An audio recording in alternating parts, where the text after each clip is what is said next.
लेके हथियार लेबो हम बराबर, देखे छियो कौन तोरा दे तोरे सहारा।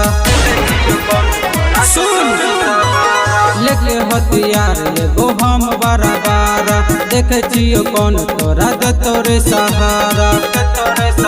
कोई बोलते तो देख लेबै सार के, हाँ लड़ लेबे जंग हथियार से, छिए रंगदार रे बिहार के। लड़ लेबे जंग हथियार से, छिए रंगदार रे बिहार के।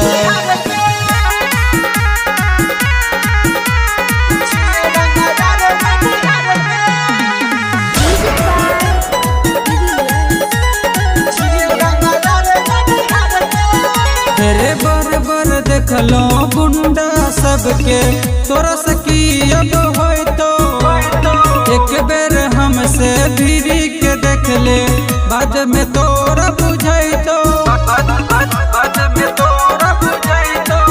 तेरे बर बर देखलो गुंडा सबके, तोरा सकी अब होय तो एक बेर हमसे धीरे के देख ले, बाद में तोरा बुझाइतो।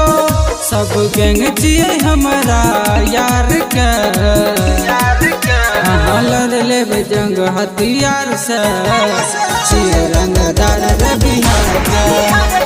लड़ लेबे जंग हथियार से, छिए रंगदार रे बिहार के।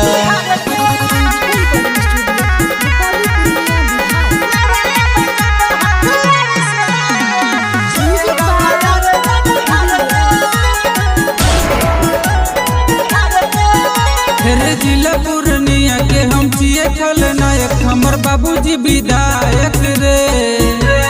हिच के गोली सीना में मारबो न छोड़बो जिए लायक रे। रे जिला पूर्णिया के हम छिए खलनायक, हमर बाबूजी विधायक रे।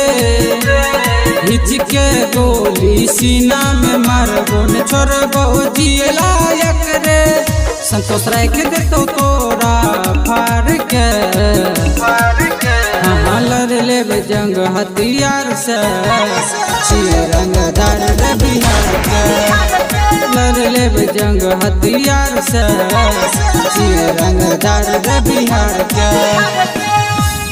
Angika recording studio, Rupauli, Purnia, Bihar.